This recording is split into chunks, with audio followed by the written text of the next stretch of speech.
Hello viewers, আসসালামু আলাইকুম। আশা করি আপনারা সবাই অনেক ভালো আছেন। আজকে খুবই গুরুত্বপূর্ণ একটি ভিডিও নিয়ে হাজির হলাম। আপনারা যারা শশা চাষ করছেন কিংবা প্রচুর ফলন পেতে চাচ্ছেন, তাদের জন্য আজকে একটি ঘরোয়া সার তৈরি করে দেখাবো, যেটি আপনি খুব সহজেই তৈরি করতে পারবেন অল্প কিছু ঘরোয়া উপাদান দিয়ে। আর এটি তৈরি করে নিয়মিত গাছে দিলে আপনাদের শশা গাছে দ্রুত সময়ের মধ্যে প্রচুর পরিমাণে শশা আসবে। হ্যাঁ ভিউয়ার্স, এটাই বাস্তব। এছাড়াও একটি গুরুত্বপূর্ণ কৌশল শিখিয়ে দেব, যেটি আপনি আগে কখনো দেখেননি, আর যাতে করে প্রচুর ফলন হয়। চলুন শুরু করা যাক। শুরুতে একটি পাত্র নিতে হবে। আমি দেখানোর সুবিধার্থে একটি বোল ব্যবহার করেছি, আপনারা যে কোনো পাত্র নেবেন। এবার যা নিতে হবে বাসি ভাত। আপনারা বাসি ভাত কখনোই ফেলে দেবেন না, এতে পরিবেশের ক্ষতি হয়। এটি আপনারা কিভাবে গাছে প্রয়োগ করবেন, এটি প্রথমে আপনারা 1 বাটি পরিমাণ ভাত এই পাত্রে নিয়ে নেবেন। আমি এখানে 1 বাটি ভাত নিয়ে নিচ্ছি, আপনারা সুবিধা মতো নেবেন। তো এবার এর মধ্যে যা যুক্ত করতে হবে সেটি হলো পরিমাণ মতো পানি, অর্থাৎ আমি 1 লিটার দ্রবণের জন্য শুরুতেই 1/2 লিটার পরিমাণ পানি দেব। এটি আপনারা পরিষ্কার পানি ব্যবহার করবেন। এবার যা করতে হবে, কিছুক্ষণ এভাবে নাড়াচাড়া করান। এর মধ্যে আরও একটি গুরুত্বপূর্ণ উপাদান অ্যাড করতে হবে বা যুক্ত করতে হবে। সেটি কি? সেটি হলো এই রসুন পেস্ট। এটি কিভাবে তৈরি করবেন, শুরুতে আপনারা 8 থেকে 10 কোয়া রসুন নিয়ে নেবেন। এবার এই রসুনগুলোকে বেটে নেবেন কিংবা ব্লেন্ডারে ব্লেন্ড করে নেবেন। এভাবে আমি নিয়ে নিয়েছি 8 থেকে 10 কোয়া রসুনের পেস্ট। এবার এর মধ্যে অর্থাৎ এই দ্রবণের মধ্যে দিয়ে দিতে হবে পুরোটুকু, অর্থাৎ আমি 10টি রসুনের কোয়ার পেস্ট এভাবে নিয়ে নিচ্ছি এই পুরো দ্রবণের জন্য, অর্থাৎ 1/2 লিটার দ্রবণের জন্য। এবার খুব ভালোভাবে এই মিশ্রণটিকে মিশাতে থাকুন, এতে করে ক্ষতিকর ছত্রাকের উপদ্রব কমে যাবে। এবার যা দিতে হবে মোলাসেস বা গুড়। এটি আপনারা আখের গুড় কিংবা খেজুরের গুড় যে কোনো একটি ব্যবহার করবেন। তো এটি আপনারা কতটুকু ব্যবহার করবেন, এটি আপনারা 1 লিটার দ্রবণের জন্য 1.5 চা চামচ পরিমাণ ব্যবহার করবেন। ভিউয়ার্স, আমি কিন্তু প্রাথমিকভাবে 1/2 লিটার দ্রবণ তৈরি করছি, একে 1 লিটার বানাতে হবে। তো 1.5 চা চামচ দিয়ে খুব ভালোভাবে নাড়াচাড়া করে নেবেন। এই গুড়টা কী করে, গাজন হতে খুব সাহায্য করে, এতে করে দ্রবণটা খুব ভালো হয় এবং গাছে দেওয়ার উপযোগী হয়। এবার এই উপাদানগুলোকে যে কোনো পলিথিন, অর্থাৎ পরিষ্কার ও যেখানে কোনো ছিদ্র থাকবে না এমন পলিথিন নিয়ে নেবেন এবং নিয়ে খুব ভালোভাবে পেঁচিয়ে ফেলুন, যাতে বায়ু চলাচল কমে যায়।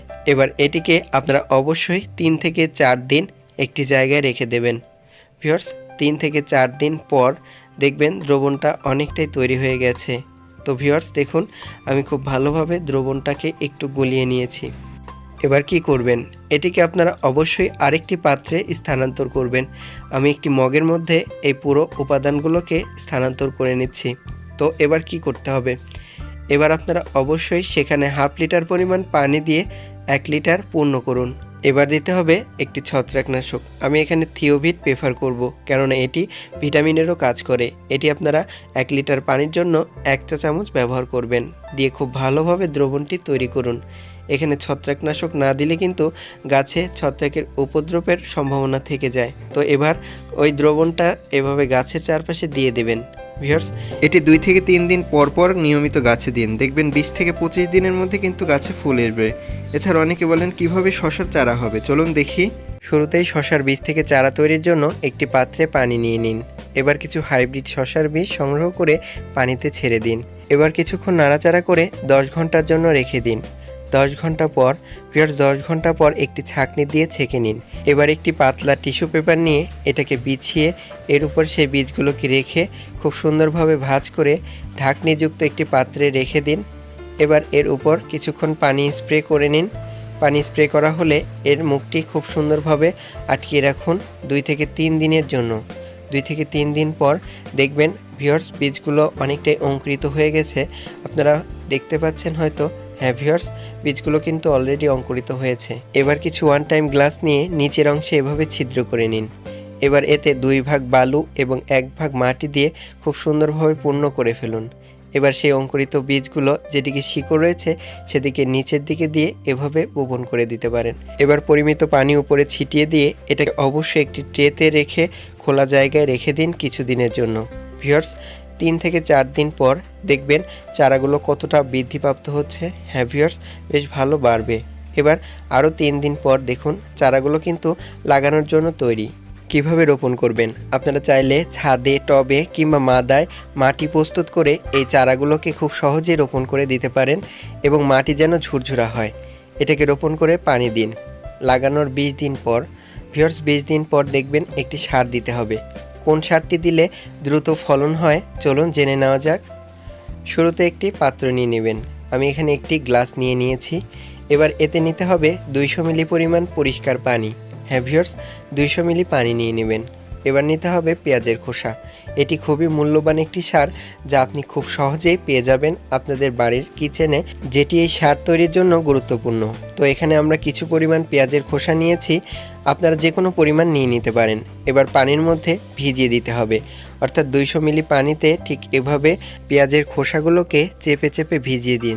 দরকার হলে চামচ ব্যবহার করতে পারেন, এতে খুব সহজ হয়ে যাবে। তবে এই প্রক্রিয়াটা আরও সহজ করার জন্য অবশ্যই এর সাথে একটি উপাদান মেশাতে হবে, সেটি হলো লেবুর রস। আপনারা লেবুকে স্লাইস করে কেটে তার একটি টুকরো ঠিক এভাবে রস করে এই উপাদানের মধ্যে চিপে দিন। এবার এটাকে অবশ্যই কিছুক্ষণ নাড়াচাড়া করে খুব ভালোভাবে দ্রবণের মধ্যে মেশাতে হবে। এতে করে সার প্রস্তুত প্রক্রিয়া সহজ হবে এবং পেঁয়াজের খোসা গন্ধ হবে না। এটাকে 24 ঘন্টা রেখে দিন। 24 ঘন্টা পর দেখুন ভিউয়ার্স খুব সুন্দর একটা কালারফুল দ্রবণ তৈরি হয়েছে। এটাকে একটি চামচ দিয়ে কিছুক্ষণ নাড়াচাড়া করান। এটি খুব গুরুত্বপূর্ণ একটি সারের উপাদান। এতে প্রচুর পরিমাণে ফসফরাস, পটাশিয়াম ও অন্যান্য পুষ্টি উপাদান রয়েছে। এবার একটি পাত্রে এটাকে ছেঁকে নিতে হবে। এজন্য আমরা একটি ছাঁকনি ব্যবহার করেছি। আপনারা যে কোনো ছাঁকনি ব্যবহার করে এটাকে ছেঁকে নেবেন। খেয়াল রাখবেন পেঁয়াজের খোসার একটা টুকরাও যেন না থাকে দ্রবণে। এটাকে সরাসরি গাছে দেবেন না। এজন্য প্রথমে একটি পাত্র নিয়ে নেবেন। এখানে একটি মগ ব্যবহার করেছি। এতে আপনারা 1 লিটার পরিমাণ পানি নিয়ে নেবেন। ভিউয়ার্স 1 লিটার পরিমাণ পানি নেওয়া হয়ে গেলে অবশ্যই আপনাদেরকে যা করতে হবে এর মধ্যে মেশাতে হবে সেই আগে থেকে তৈরি করলাম, হ্যাঁ ভিউয়ার্স একটু আগে যেটা দেখালাম সেই দ্রবণটি এর মধ্যে মেশাতে হবে। অর্থাৎ আমরা যে পেঁয়াজের খোসার তরল সারটি তৈরি করলাম সেটি, এটি 200 মিলি পরিমাণ 1 লিটার পানির মধ্যে মিশিয়ে খুব ভালোভাবে একটি চামচ দিয়ে নাড়াচাড়া করিয়ে নিন। এভাবে নাড়াচাড়া করানো হয়ে গেলে এবার নিতে হবে একটি গুরুত্বপূর্ণ উপাদান। হ্যাঁ ভিউয়ার্স এটি হলো ভাতের মাড়। এটি নির্দিষ্ট পরিমাণ ব্যবহার করতে হয়, কেননা অতিরিক্ত ব্যবহার করা গাছের জন্য ক্ষতিকর। কতটুকু ব্যবহার করবেন? প্রতি 1 লিটার পানির জন্য অবশ্যই 250 মিলি পরিমাণ ভাতের মাড় নিয়ে নিতে হবে। তো এখানে আমরা 250 মিলি ভাতের মাড় নিয়ে নিচ্ছি। দেখুন ভিউয়ার্স প্রথমে আমরা 200 মিলি পরিমাণ একটি পাত্রে নিয়ে নিলাম। এবার আরও 50 মিলি পরিমাণ এর মধ্যে নিয়ে নিতে হবে। হ্যাঁ ভিউয়ার্স টোটাল 250 মিলি পরিমাণ এই 1 লিটার পানির মধ্যে নিয়ে নেবেন। এবার খুব ভালোভাবে একটি চামচ দিয়ে নাড়াচাড়া করিয়ে নিন, যাতে দ্রবণটা খুব সুন্দর এবং খুব ভালো হয়। এবার যা মেশাতে হবে সেটি হলো থিওভিট। এটি হলো সালফারযুক্ত ছত্রাকনাশক। সালফারযুক্ত হওয়ার কারণে এটি ভিটামিনেরও কাজ করে, অর্থাৎ খুবই গুরুত্বপূর্ণ গাছের জন্য। এটি আপনারা 1 চা চামচ ব্যবহার করতে পারেন পুরো 1 লিটার দ্রবণের জন্য। অর্থাৎ এই দ্রবণটাকে বেশি পরিমাণ স্ট্রং করতে এই থিওভিট খুবই গুরুত্বপূর্ণ। অনেকে ব্যবহার করেছে এবং খুব ভালো ফলন হয়েছে। তো এটাকে মেশানো হয়ে গেলে এটা গাছে দেওয়ার জন্য কিন্তু একেবারেই প্রস্তুত। তবে গাছে দেওয়ার ক্ষেত্রে কিভাবে দেবেন? এটি স্প্রে করেও দিয়ে দিতে পারেন, কিংবা গাছের গোড়ায় ঠিক এভাবে গোবর সারের সাথে ভিজিয়ে দিতে পারেন। দেখবেন গাছে প্রচুর পরিমাণে ফলন আসছে এবং গাছটি দেখতে অনেক সুন্দর লাগছে। অনেকে বলেন প্রচুর স্ত্রী ফুল আসলেও নষ্ট হয়ে যাচ্ছে। এজন্য আপনারা বাজার থেকে যে কোনো পিজিআর সঠিক পরিমাণ পানিতে মিশিয়ে ঠিক এভাবে ট্রিটমেন্ট করুন স্ত্রী ফুলে। দেখবেন অনেকটাই টিকে গেছে প্রত্যেকটা ফুল, অর্থাৎ শসায় পরিণত হয়েছে। আপনারা হয়তো জানেন শসার ফুল পতঙ্গ পরাগী, এজন্য যত উপকারী পতঙ্গ থাকবে তত ভালো। এজন্য গাছের চারপাশে ঠিক এরকম ফুল গাছ লাগিয়ে দিন।